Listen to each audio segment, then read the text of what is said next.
मैंने तुम्हारा नाम अल्तुतान रखा है क्योंकि हम मिलकर शहरों की हिफाजत करने वाले हैं, लेकिन अब सारे फितने मुत्तहिद हो चुके हैं। तुम अपने खुरों के नीचे काफिरों की जमीनें कुचलने वाले थे, लेकिन अब वो मुत्तहिद होकर हमारी जमीनों पर काबिज होना चाहते हैं। बगैर किसी वजह की इस तलवार को नहीं उठाता मैं, ना ही बिला वजह तुम्हें जंगी सामान पहनाया है।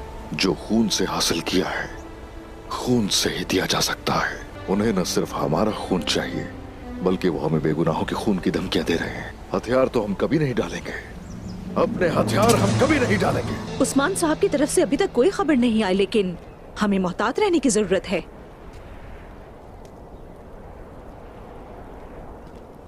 आयशा, क्या आग तैमूर के बारे में सोच रही हैं?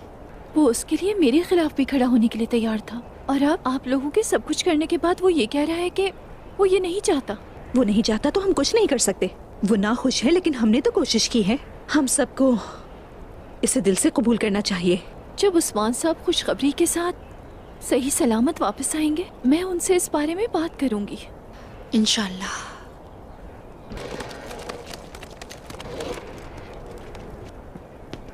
क्या मैं अंदर आ सकता हूँ?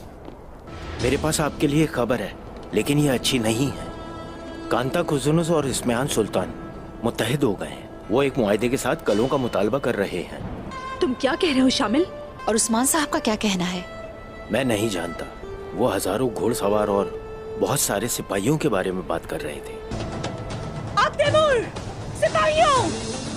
तैमूर, सिपाहियों को बुलाओ। सूरत हाल संगीन है। जैसा आपका हुक्म। ना सिर्फ सिपाही, दुकानदार, तलबा, हर कोई। आयशा, खवातीन के पास जाओ, यकीनी बनाओ कि वो तैयार हैं। दुर्सुन फकीर, सोवत यानी शहर और उनके गिरदोनवा के तमाम दरवेशों को खबर पहुंचा दो। हम हथियार नहीं डाल सकते। उस्मान साहब के सोचने का अंदाज अलग है। उनसे मुकाबला बहुत मुश्किल होगा। बाला, वो तादाद में बहुत सारे सिपाही हैं। यानी शहर के इर्द गिर्द खंदकें खोदें, दीवारों को मजबूत करें। शामिल, बहरान को पैगाम दे दो, सौद से सिपाहियों को यहाँ भेजें। नाजरीन, कुर्लुस उस्मान के सीजन 4 के नए एपिसोड के आगाज में हमें सबसे पहले बेंगी खातून ओक्तम साहिब और अलचचिक खातून को यनी शहर में दिखाया जाता है, जहां पर बाला खातून, मलू खातून और आयशा खातून और ओक्तम साहिब और यनी शहर के बाकी तमाम सिपाही भी मौजूद होते हैं। जहां पर बेंगी खातून गुस्से में सबसे यही कहती हैं कि आप लोग अभी तक मुझे सही से नहीं जानते कि मैं क्या कुछ कर सकती हूँ। इसके बाद बेंगी खातून एक तैमूर से कहती हैं, एक तैमूर, मैं इस जगह को जहन्नुम में बदल दूंगी। जिस पर मलू खातून बेंगी खातून से कहती हैं, बेंगी खातून, अपने अल्फाज पर गौर फरमाइए, आप ये क्या कह रही हैं? यहाँ पर किसी ने भी अलचचिक को तकलीफ नहीं दी है। इसके बाद अलचचिक ओक्तम साहिब से कहती है, बाबा, हमें अब चलना चाहिए। जिस पर बेंगी खातून भी यही कहती है, चलो, बहुत हो गई रुसवाई यहाँ पर। जिस पर मलू खातून दोबारा से बेंगी खातून से गुस्से में कहती है, आपने पहले भी अपनी हद पार कर दी थी बेंगी खातून, लेकिन अब मेरा सब्र खत्म होता जा रहा है। जिस पर बेंगी खातून कोई भी जवाब मलू खातून को नहीं देती और इसके बाद वो अलचचिक को अपने साथ लेकर चली जाती हैं। अलचचिक के जाने के बाद आयशा खातून बहुत गुस्से में होती हैं और वो फौरन से एक तैमूर के पास आकर एक तैमूर से पूछती हैं, ये सब क्या हो रहा है एक तैमूर? आखिर आपने अलचचिक को क्यों जाने दिया? क्या वजह है इसके पीछे? जिस पर एक तैमूर आयशा खातून से कहता है, ये मेरा फैसला था, मैंने उसे जाने दिया है। बेहतर है कि आप लोग भी उसे जाने दें और इस बात को भूल जाएं। जिस पर आयशा खातून एक तैमूर से कहती हैं, आप ये क्या कह रहे हैं एक तैमूर? उस्मान साहिब ने आपके लिए उस लड़की को सुल्तान की दावत से अगवा किया और आपने उसे ऐसे ही जाने दिया। आखिर हम उस्मान साहिब को क्या जवाब देंगे? जिस पर बाला खातून आयशा खातून को संभालते हुए कहती हैं, आयशा खातून, खुद को संभालिए। और उसके बाद बाला खातून एक तैमूर से पूछती है, एक तैमूर, मुझे बताओ, अलचचिक को भेजने की क्या वजह थी? आपने आखिर ऐसा क्यों किया? जिस पर एक तैमूर सबसे कहता है, मुझे माफ कर दें, मैंने आप सबको तकलीफ पहुंचाई, लेकिन मुझे ये सब करना पड़ा। और इसके बाद एक तैमूर आयशा खातून से कहता है, वालिदा, मुझे उसकी मोहब्बत पर भरोसा नहीं है, मैंने उसे जाने दिया। इसका मतलब ये नहीं कि मैं उससे मोहब्बत नहीं करता। बेहतर है कि आप सब भी अलचचिक को भूल जाएं। मैं भी अलचचिक के मामले को खत्म करना चाहता हूँ और आप लोग भी उसकी शादी की दावत को ना रोकें। ये हम सब के लिए बेहतर होगा। और ये बात कहकर एक तैमूर जाने लगता है तो मलू खातून भी एक तैमूर को रोकती हैं और एक तैमूर से यही वजह पूछती हैं। जिस पर एक तैमूर मलू खातून से कहता है, मलू खातून, बराए मेहरबानी, मैं इस बारे में कोई भी बात नहीं करना चाहता और आप भी मुझसे मजीद इस बारे में सवाल ना करें। मुझे इस बारे में अब कोई भी बात नहीं करनी। और ये कहकर एक तैमूर वहाँ से चला जाता है।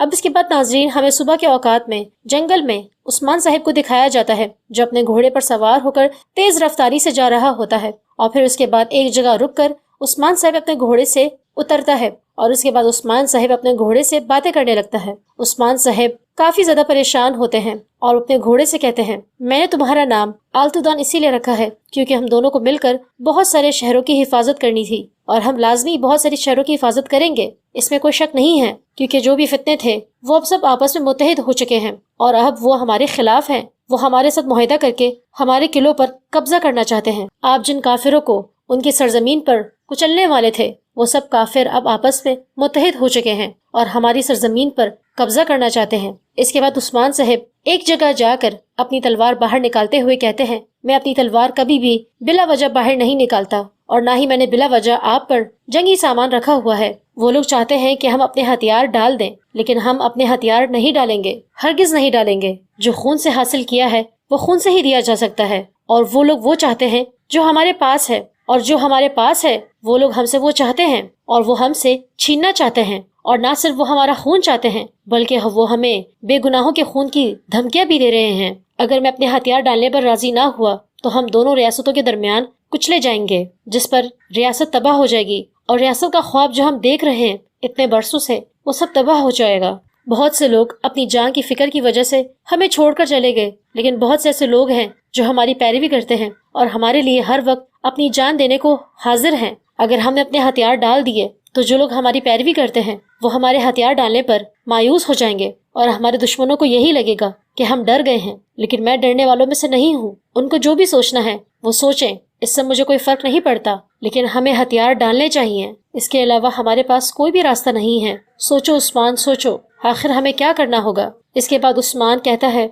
हम ऐसे मरहले पर आ चुके हैं जहाँ पर सोचने से भी हल नहीं निकल रहा। और इसके बाद आखिर में उस्मान साहब अल्लाह ताला से दुआ मांगते हैं, ए अल्लाह, तू हर शे का मालिक है, तू हर चीज को जानने वाला है, तू ही रहम करने वाला है, तू ही हमें सही रास्ता दिखा सकता है। हमें सही रास्ता दिखा मेरे अल्लाह, हमें सही रास्ता दिखा। आगे देखूं तो आग है, पीछे देखूं तो सैलाब है। कुछ समझ में नहीं आ रहा कि आखिर मैं क्या करूं। मुझे सही रास्ता दिखाने वाला सिर्फ और सिर्फ आप हैं अल्लाह, सिर्फ और सिर्फ आप हैं। मेरी इस मुश्किल को आसान कर दे, आमीन। इसके बाद नाज़रीन हमें येनी शहर में बाला खातून और मलूक खातून को दिखाया जाता है, जहाँ पर मलूक खातून बाला खातून से कहती हैं, अभी तक उस्मान की तरफ से कोई भी खबर नहीं आई, इसीलिए हमें अभी तक एहतियाती तदबीर इख्तियार करनी होगी। और इसके बाद वहाँ पर आयशा खातून बैठी हुई कुछ सोच रही होती हैं, तो बाला खातून आयशा खातून के पास जाकर आयशा खातून से पूछती हैं, आयशा खातून, क्या आप अब भी एक तैमूर के बारे में सोच रही हैं? जिस पर आयशा खातून बाला खातून और मलूक खातून से कहती हैं, आप दोनों को पता है एक तैमूर उस लड़की के लिए मेरे खिलाफ खड़े होने को भी तैयार था और अब वो खुद कह रहा है कि उसे अलचचे से शादी नहीं करनी है। क्या ये बात अजीब नहीं लग रही है आप सबको? हमने उसके लिए सब कुछ किया और अब वो ये नहीं चाहता। हम उस्मान साहब को क्या कहेंगे? उसने सब एक तैमूर के लिए किया। जिस पर मलूक खातून आयशा खातून को कहती है, वो ये नहीं चाहता, उसकी रजामंदी नहीं है, इसलिए हम उसे इस पर मजबूर नहीं कर सकते। वो इसलिए भी नाखुश है, वो नाखुश है, लेकिन हमने उसे खुश करने की कोशिश तो की ना, उसके नाराज होने की या उसके परेशान होने की। तो शायद वो परेशान इसीलिए है क्योंकि उसे उस्मान साहब के बारे में परेशानी हो रही है कि उस्मान साहब उसके बारे में क्या सोचेंगे। बेहतर है कि हम इन सबको दिल से कबूल कर लें, यही हमारे लिए बेहतर होगा। जिस पर आयशा खातून भी मलूक खातून को यही कहती हैं, आप सही कह रही हैं मलूक खातून, उस्मान साहब जब खुशखबरी लेकर आएंगे तो मैं खुद उनसे इस बारे में बात करूंगी। और इसके बाद उस्मान का एक सिपाही यानी शहर में दाखिल होता है और वो बाला खातून आयशा खातून मलूक खातून के पास जाकर उन्हें खबर सुनाता है। और वो बाला खातून मलूक खातून आयशा खातून से कहता है, मैं आपको एक खबर देने आया हूँ, लेकिन ये खबर अच्छी नहीं है। और वो ये है कि कांता कुज़िनोस और इसमें सुल्तान आपस में मुत्तहिद हो चुके हैं। वो आपस में मुआहिदा कर रहे हैं और वो मुआहिदा ये है कि हमें उन्हें अपने किले देने होंगे। जिस पर मलूक खातून सिपाही से कहती है, आप ये क्या कह रहे हैं? तो बाला खातून भी सिपाही से पूछती है, उस्मान साहब का इस बारे में क्या ख्याल है? जिस पर सिपाही बाला खातून और मलूक खातून से कहता है, मुझे नहीं मालूम, लेकिन मैंने वहाँ पर ये सुना है कि वो लोग बहुत सारे घुड़सवार और सिपाहियों की बात कर रहे थे और वो भी हजारों की तादाद में। जिस पर मलूक खातून फौरन से एक तैमूर और सिपाहियों को आवाज देती है और वो एक तैमूर से कहती है, हालात संगीन है बहुत, एक तैमूर आप जल्दी से सिपाहियों को इकट्ठा करें और ना सिर्फ सिपाही बल्कि तलबा, दुकानदार, हर किसी को जमा करें। और इसके बाद मलूक खातून फकीर को हुक्म देती हैं कि आप जल्दी से सूर यानी शहर और उनकी गिरदोनवा में जितनी भी दरवेश है उन सबको पैगाम भेजें। मुझे यकीन है कि जो लोग हमारी हिफाजत चाहते हैं वो हमारे पीछे जरूर हमारे साथ खड़े होंगे। और इसके बाद मलूक खातून शामिल सिपाही को भी हुक्म देती है कि आप जल्दी से बुरहान के पास जाएं और उन्हें कहें कि वो यानी शहर के आसपास खंदके खोदें और दीवारों को मजबूत बनाएं और सूद से भी सिपाही यहाँ पर भेजें। इसमें सुल्तान के होते हुए हम सूद की हिफाजत नहीं कर पाएंगे। मलूक खातून का हुक्म सुनते हुए شامل سپاہی فوراً سے وہاں سے چلا جاتا ہے۔ اس کے بعد بالا خاتون ملوک خاتون سے پوچھتی ہیں، ملوک خاتون آپ کو کیا لگتا ہے کیا عثمان صاحب اس حالت میں لڑائی کا فیصلہ کریں گے؟ جس پر ملوک خاتون بالا خاتون سے کہتی ہیں، اس کے برعکس ہمارے پاس کوئی بھی چارہ نہیں ہے، ہم ہتھیار نہیں ڈال سکتے۔ جس پر بالا خاتون ملوک خاتون سے کہتی ہیں، عثمان صاحب کا سوچنے کا خیال الگ ہے، ہم ہتھیار نہیں ڈال سکتے مگر۔ جس پر ملوک خاتون بالا خاتون سے کہتی ہیں، مگر ان کی تعداد بہت زیادہ ہے بالا، ہم ان سے لڑائی اتنی آسانی سے جیت نہیں سکتے، اسی لیے ہمیں احتیاط کرنی پڑے گی اور تب تک لڑنا ہوگا جب تک ہم لڑ سکتے ہیں۔ اس کے بعد ملوک خاتون وہاں پر موجود تمام سپاہیوں کو حکم دیتی ہیں، سپاہیوں آپ سب کو حکم ہے کہ آپ جلدی سے اپنی حرکت میں آ جائیں۔ اس کے بعد ملوک خاتون عائشہ خاتون سے بھی یہی کہتی ہیں کہ آپ جلدی سے خواتین کے پاس جائیں اور یہ بات یقینی بنائیں کہ وہ لوگ تیار رہیں۔ ان سب کے جانے کے بعد ملوک خاتون بالا خاتون سے کہتی ہیں، بالا خاتون ہم اتنے سالوں سے شانہ بشانہ لڑ رہے ہیں، کیا آپ کو لگتا ہے کہ ہم ہتھیار ڈال دیں گے؟ جس پر بالا خاتون ملوک خاتون سے کہتی ہیں، اگر ہم پیچھے ہٹ جائیں گے تو جو کچھ ہم کھو دیں گے اسے ہم واپس حاصل کر سکتے ہیں، لیکن اس وقت تک اگر ریاست تباہ نہ ہو، کیونکہ اگر ریاست تباہ ہو گئی تو پھر ہمارے ہاتھوں کچھ بھی نہیں آئے گا۔ جس پر ملوک خاتون یعنی شہر کو دیکھتے ہوئے کہتی ہیں، اس کو ہم نے خون سے حاصل کیا ہے، خون دیے بغیر ہم یہ یعنی شہر کسی کو بھی نہیں دیں گے، اسی لیے ریاست کے ماں ہونے کے ناطے مجھے احتیاط کرنی پڑے گی، میں کوئی بھی خطرہ مول نہیں لے سکتی۔ جس پر بالا خاتون بھی ملوک خاتون کی اس بات پر حامی بھر دیتی ہے۔ اور اس کے بعد اورحان ملوک خاتون کے پاس آ کر ملوک خاتون سے کہتا ہے، والدہ میں کارا جاہسار جانا چاہتا ہوں، میں اتنی آسانی سے اپنے قلعے کو دشمنوں کے ہاتھوں نہیں دوں گا۔ جس پر ملوک خاتون اورحان سے کہتی ہے، آپ وہاں جا کر وہاں پر سب کو یہ پیغام دیں اور جب تک آپ کے والد صاحب نہیں آ جاتے آپ وہیں پر رہیں گے۔ اور اس کے بعد اورحان کارا جاہسار کے لیے روانہ ہو جاتا ہے۔ اور اس کے بعد دوسری طرف ہمیں دکھایا جاتا ہے کہ الہ الدین اپنی والدہ بالا خاتون سے پوچھتا ہے، والدہ کیا ہم سچ میں اپنے قلعے انہیں دے دیں گے؟ جس پر بالا خاتون اپنے بیٹے الہ الدین سے کہتی ہے، مجھے بھی کچھ نہیں پتا بیٹا کہ اب ہم آگے کیا کریں گے، دشمن کا کیسے سامنا کریں گے، لیکن آپ پریشان نہ ہو، ہم جلدی اس مشکل سے نمٹ لیں گے۔ جس پر الہ الدین بالا خاتون سے کہتا ہے، تو پھر وہ خط میں ہی لکھوں گا جو ہم فقیر کے ذریعے درویشوں کو بھیجیں گے۔ جس پر بالا خاتون الہ الدین سے کہتی ہے، پھر آپ جلدی سے کریں، یہ کام آپ کو جلدی کرنا ہوگا۔ اس کے بعد ناظرین وہاں پر ہمیں سرداروں کو دکھایا جاتا ہے، جہاں پر ایک بوڑھا سردار باقی تمام سرداروں سے کہتا ہے کہ سلیمان شاہ سے لے کر ارطغرل غازی تک سب کا مقصد زمینوں کو حاصل کرنا تھا، تو کیا ہم یہ زمینیں چھوڑ کر چلے جائیں گے اور انہیں دشمن کے حوالے کر دیں گے؟ جس پر ایک سردار بوڑھے سردار سے کہتا ہے، آپ یہ کیسے سوچ سکتے ہیں کہ آپ یہ آس پاس یہ ہلچل نہیں دیکھ رہے؟ آپ کو لگتا ہے کہ ہم اتنی آسانی سے ہتھیار ڈال دیں گے اور ہمت ہار جائیں گے؟ آپ اتنے سالوں سے ہمارے ساتھ اس راستے پر ہیں، آپ ایسا کیسے سوچ سکتے ہیں؟ جس پر بوڑھا سردار باقی تمام سرداران سے کہتا ہے، مجھے موت سے ڈر نہیں، مجھے صرف اور صرف آپ سب لوگوں کی پریشانی ہے، مجھے حیرت ہے کہ آپ لوگ اس راستے پر کیسے جا رہے ہیں۔ جس پر ایک سردار بوڑھے سردار سے کہتا ہے، آپ ہماری فکر نہ کریں، ہم جنگ کے لیے ہی پیدا ہوئے ہیں، شہادت کے لیے ہمیں کوئی ڈر نہیں، اسی لیے ہم ضرور اس راستے پر چلیں گے۔ لیکن وہاں پر ایک سردار بوڑھے سردار کی بات پر متفق ہوتا ہے اور کہتا ہے، یہ ٹھیک کہہ رہے ہیں، اب ہمارے ساتھ چلنے والا کوئی رہا ہی تو نہیں ہے، نہ ہی اوکتم صاحب، نہ ہی بہندر صاحب اور نہ ہی ترگت صاحب، چلنے کا راستہ تو ہے لیکن چلنے والا کوئی بھی نہیں ہے۔ لیکن وہاں پر عثمان کے سپاہی آ کر جس میں سے برہان اسی سردار کو کہتا ہے، آپ فکر نہ کریں، چلنے کا راستہ تو ہے نا، تو چلنے والے بھی پیدا ہو جائیں گے، آپ فکر نہ کریں۔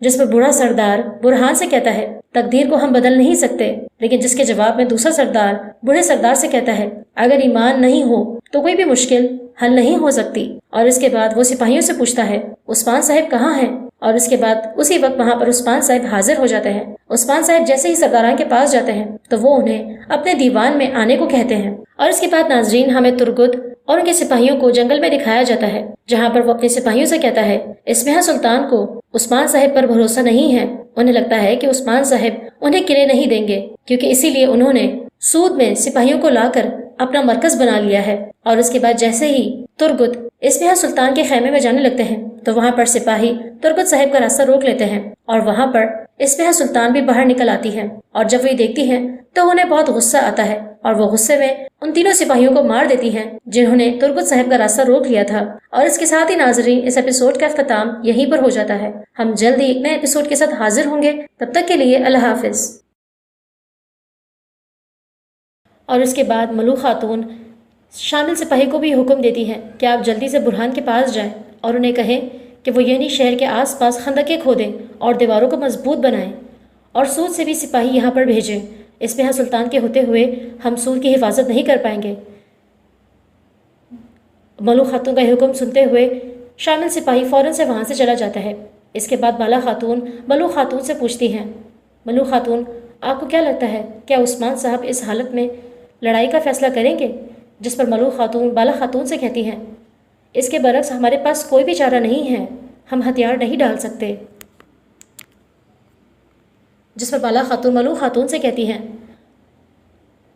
عثمان صاحب کا سوچنے کا خیال الگ ہے، ہم ہتھیار نہیں ڈال سکتے، مگر جس پر ملوک خاتون بالا خاتون سے کہتی ہیں، مگر ان کی تعداد بہت زیادہ ہے بالا، ہم ان سے لڑائی اتنی آسانی سے جیت نہیں سکتے، مگر بالا ان کی تعداد بہت زیادہ ہے، ہم ان سے یہ جنگ اتنی آسانی سے جیت نہیں سکتے، اسی لیے ہمیں احتیاط کرنی پڑے گی اور تب تک لڑنا ہوگا جب تک ہم لڑ سکتے ہیں۔ اس کے بعد ملوک خاتون وہاں پر موجود تمام سپاہیوں کو حکم دیتی ہیں، سپاہیوں آپ سب کو حکم ہے کہ آپ جلدی سے اپنی حرکت میں آ جائیں۔ اس کے بعد ملوک خاتون عائشہ خاتون سے بھی یہی کہتی ہیں کہ آپ جلدی سے خواتین کے پاس جائیں اور یہ بات یقینی بنائیں کہ وہ لوگ تیار رہیں۔ ان سب کے جانے کے بعد ملوک خاتون بالا خاتون سے کہتی ہیں، بالا خاتون ہم اتنے سالوں سے شانہ بشانہ لڑ رہے ہیں، کیا آپ کو لگتا ہے کہ ہم ہتھیار ڈال دیں گے؟ جس پر بالا خاتون ملوک خاتون سے کہتی ہیں، اگر ہم پیچھے ہٹ جائیں گے تو جو کچھ ہم کھو دیں گے اسے ہم واپس حاصل کر سکتے ہیں، لیکن اس وقت تک اگر ریاست تباہ نہ ہو، کیونکہ اگر ریاست تباہ ہو گئی تو پھر ہمارے ہاتھوں کچھ بھی نہیں آئے گا۔ جس پر ملوک خاتون یعنی شہر کو دیکھتے ہوئے کہتی ہیں، اس کو ہم نے خون سے حاصل کیا ہے، خون دیے بغیر ہم یہ یعنی شہر کسی کو بھی نہیں دیں گے، اسی لیے ریاست کے ماں ہونے کے ناطے مجھے احتیاط کرنی پڑے گی، میں کوئی بھی خطرہ مول نہیں لے سکتی۔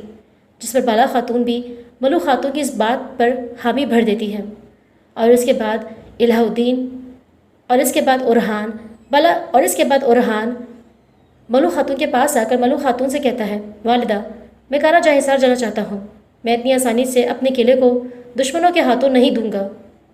جس پر ملوک خاتون اورحان سے کہتی ہیں، آپ وہاں جا کر وہاں پر سب کو یہ پیغام دیں، اور جب تک آپ کے والد صاحب نہیں آ جاتے آپ وہیں پر رہیں گے۔ اور اس کے بعد اورحان کارا جہاں حصار کے لیے روانہ ہو جاتا ہے، اور اس کے بعد دوسری طرف ہمیں دکھایا جاتا ہے کہ الہ الدین اپنی والدہ بالا خاتون سے پوچھتا ہے، والدہ کیا ہم سچ میں اپنے قلعے انہیں دے دیں گے؟ جس پر بالا خاتون اپنے بیٹے الہ الدین سے کہتی ہے، مجھے بھی کچھ نہیں پتا بیٹا کہ اب ہم آگے کیا کریں گے، دشمن کا کیسے سامنا کریں گے، لیکن آپ پریشان نہ ہو، ہم جلدی اس مشکل سے نمٹ لیں گے۔ جس پر الہ الدین بالا خاتون سے کہتا ہے، تو پھر وہ خط میں ہی لکھوں گا جو ہم فقیر کے ذریعے درویشوں کو بھیجیں گے۔ جس پر بالا خاتون الہ الدین سے کہتی ہے، پھر آپ جلدی سے کریں، یہ کام آپ کو جلدی کرنا ہوگا۔ اس کے بعد ناظرین وہاں پر ہمیں سرداروں کو دکھایا جاتا ہے، جہاں پر ایک بوڑھا سردار باقی تمام سرداروں سے کہتا ہے کہ سلیمان شاہ سے لے کر ارطغرل غازی تک سب کا مقصد زمینوں کو حاصل کرنا تھا، تو کیا ہم یہ زمینیں چھوڑ کر چلے جائیں گے اور انہیں دشمن کے حوالے کر دیں گے؟ جس پر ایک سردار بوڑھے سردار سے کہتا ہے، آپ یہ کیسے سوچ سکتے ہیں؟ کیا آپ یہ آس پاس یہ ہلچل نہیں دیکھ رہے؟ آپ کو لگتا ہے کہ ہم اتنی آسانی سے ہتھیار ڈال دیں گے اور ہمت ہار جائیں گے؟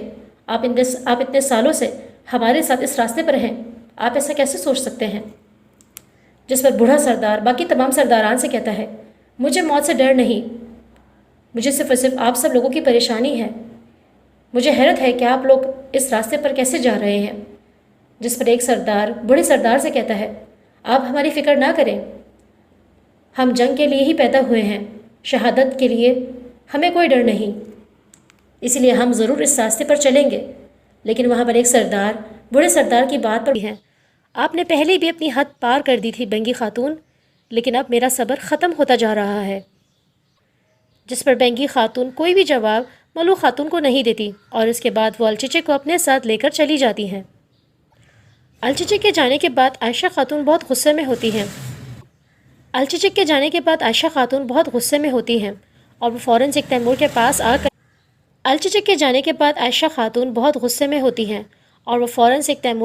آ کر ایک تیمور سے پوچھتی ہیں، یہ سب کیا ہو رہا ہے ایک تیمور؟ آخر آپ نے الچچک کو کیوں جانے دیا؟ کیا وجہ ہے اس کے پیچھے؟ जिस पर एक तैमूर आयशा खातून से कहता है, ये मेरा फैसला था, मैंने उसे जाने दिया है, बेहतर है कि आप लोग भी उसे जाने दें और इस बात को भूल जाएं। जिस पर आयशा खातून एक तैमूर से कहती हैं, आप ये क्या कह रहे हैं एक तैमूर? उस्मान साहिब ने आपके लिए उस लड़की को सुल्तान की दावत से अगवा किया और आपने उसे ऐसे ही जाने दिया? आखिर हम उस्मान साहिब को क्या जवाब देंगे? जिस पर बाला खातून आयशा खातून को संभालते हुए कहती हैं, आयशा खातून खुद को संभालिए। और उसके बाद बाला खातून एक तैमूर से पूछती है, एक तैमूर मुझे बताओ, अलचचे को भेजने की क्या वजह थी? आपने आखिर ऐसा क्यों किया? जिस पर एक तैमूर सबसे कहता है, मुझे माफ़ कर दें, मैंने आप सबको तकलीफ़ पहुंचाई, लेकिन मुझे ये सब करना पड़ा। और इसके बाद एक तैमूर आयशा खातून से कहता है, वालिदा मुझे उसकी मोहब्बत पर भरोसा नहीं है, मैंने उसे जाने दिया, इसका मतलब ये नहीं कि मैं उससे मोहब्बत नहीं करता।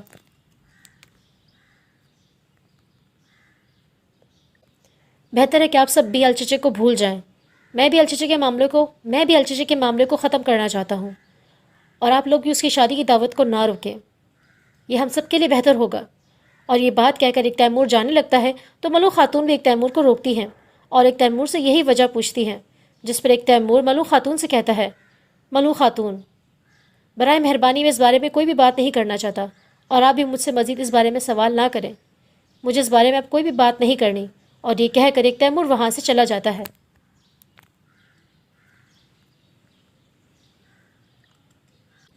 अब इसके बाद नाजरीन हमें सुबह के औकात में जंगल में उस्मान साहिब को दिखाया जाता है, जो अपने घोड़े पर सवार होकर तेज़ रफ्तारी से जा रहा होता है। और फिर उसके बाद एक जगह रुककर उस्मान साहिब अपने घोड़े से उतरता है और उसके बाद उस्मान साहिब अपने घोड़े से बातें करने लगता है। उस्मान साहिब काफ़ी ज़्यादा परेशान होते हैं और अपने घोड़े से कहते हैं, मैंने तुम्हारा नाम आलतुदान इसीलिए।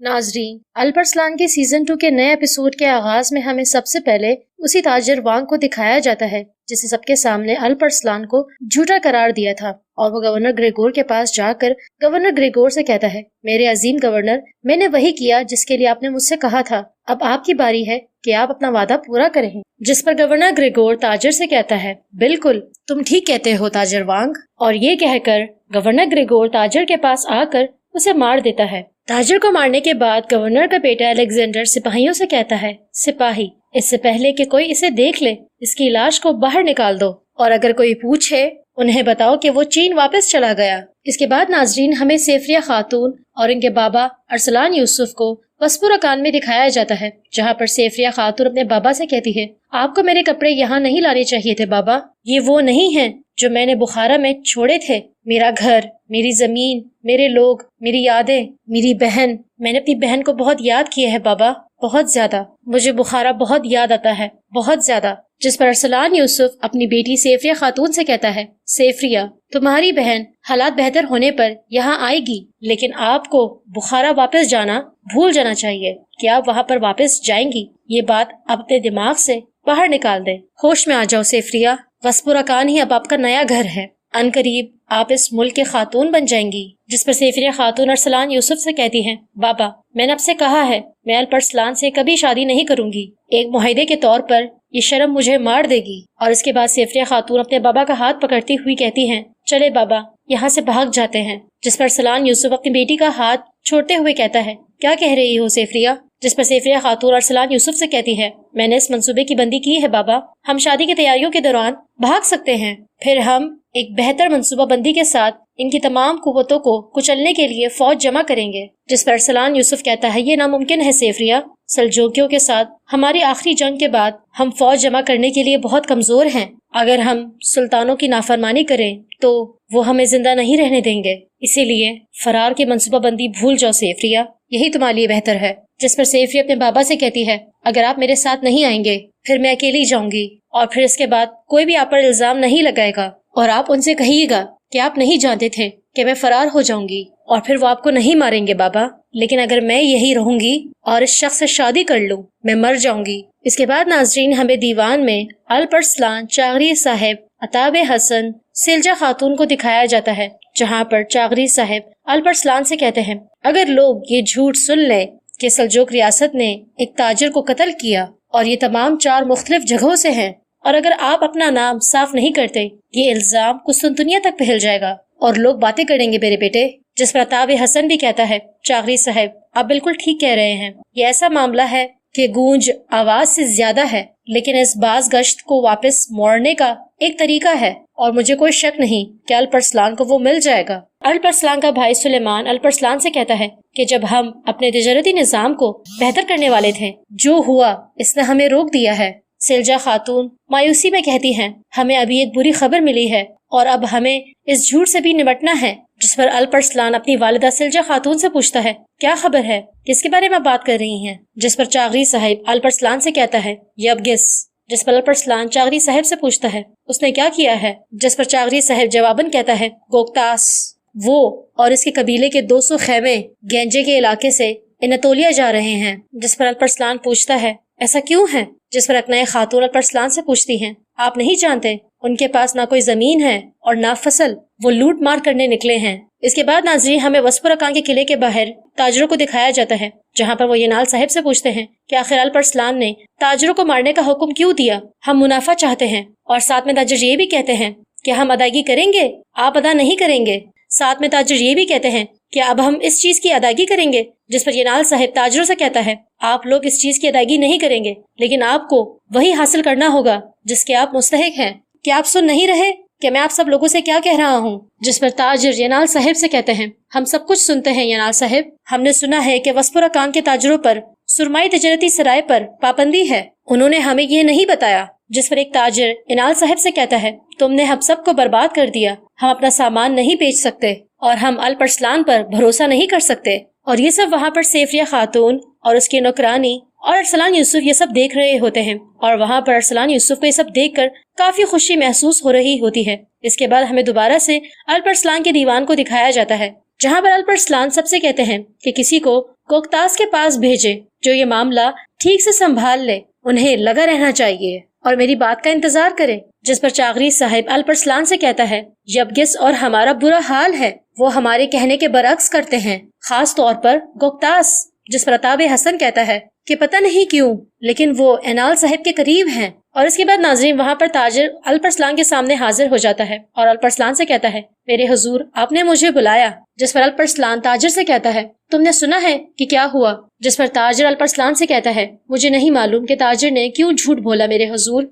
मैं इस बात के लिए बहुत बुरा महसूस कर रहा हूँ मेरे हुजूर। जिस पर अल्परसलान जवाबन कहता है, कुछ लोग अपना सामान नहीं बेचते, अपनी इज्जत बेचते हैं। जिस पर चागरी साहिब कहता है, हमको काफिरों ने फरेब दिया। जिस पर अल्परसलान अपने बाबा को सब्र करने को कहते हैं और अपने बाबा से कहते हैं, बाबा आप हौसला रखें, खेल तो अब शुरू हुआ है। और इसके बाद अल्परसलान ताजर से पूछता है, अब आप कैसे हैं, आप कैसे महसूस कर रहे हैं? जिस पर ताजर अल्परसलान से कहता है, अल्लाह का शुक्र है मैं बहुत बेहतर महसूस कर रहा हूँ। इसके बाद अल्परसलान ताजर से कहता है, जो फर्ज अब मैं तुम्हें दूंगा, हकीकत से पर्दा उठाना बहुत जरूरी है और अपने उन दोस्तों का बदला लेने के लिए जो गिर गए हैं। अब आप वापस सुरमाई पर जाएं, वहाँ पर जाकर अच्छी तरह से छानबीन करें, मालूम करें कि वांग ताजर जिसने हमें सबके सामने फरेब कहकर हमें वहाँ पर शर्मिंदा किया, उसके पीछे कौन है। इसके बाद हमें एनाल साहिब को दिखाया जाता है, जहाँ पर वो ताजरों से कहता है, लगता है तुम ज्यादा बोलते हो, चूँकि मैंने आपको वो फराहम किया जिसके आप मुस्तहिक थे और इंसाफ दिया। क्या आपको वो वक्त याद नहीं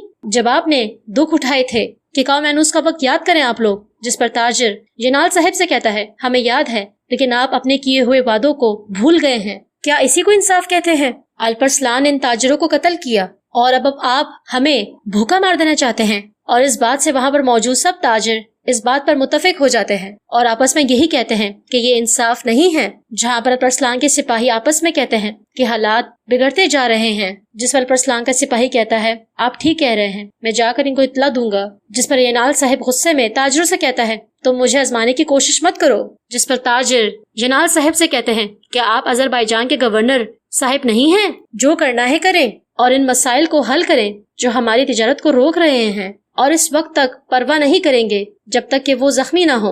अल्परसलान और यनाल साहिब अब भी दोनों कारोबार में हैं। जिस पर ओके खातून गुस्से में ताजर से कहती हैं, कम बात करें और ऐसा करने की कोशिश करें जिससे आप अपने अल्फाज पर शर्मिंदगी ना हो। जिस पर ताजर ओके खातून से कहता है, अगर ये सूरत हाल जारी रही तो आप देखेंगी कि कौन कम बात करेगा। जिस पर यनाल साहिब गुस्से में ताजर से कहता है, क्या आप नहीं जानते कि आप किससे बात कर रहे हैं? اور جیسے ہی ینال صاحب غصے میں اپنی تلوار باہر نکالتے ہیں وہ بھی تاجر کی گردن پر، تو الپرسلان ینال صاحب کو ایسا کرنے سے روک دیتے ہیں اور ینال صاحب سے کہتے ہیں کہ آپ اپنی تلوار نیچے کریں۔ ینال صاحب اپنی تلوار نیچے کر کے الپرسلان سے کہتے ہیں ہمارے حضور اور ملک کی توہین کر رہے ہیں، کیا میں انہیں ایسے جانے دوں؟ کیا ایسا ہی ہے الپرسلان؟ اگر تم غلط کرنے والے کو سزا نہیں دو گے پھر حضور کون ہے اور لوگ کون ہیں؟ جس پر الپرسلان ینال صاحب سے کہتا ہے حد پار کرنے والے کو یقیناً سزا دی جائے گی لیکن تلوار کے ساتھ نہیں، یہ لوگ اپنے سامان کی فکر میں ہیں اور آپ جو کر رہے ہیں اس سے مسئلہ حل نہیں ہوگا، یہ صرف اور صرف ایک اور مسئلے کا اضافہ کرے گا، اسی لیے آپ پرسکون ہو جائیں۔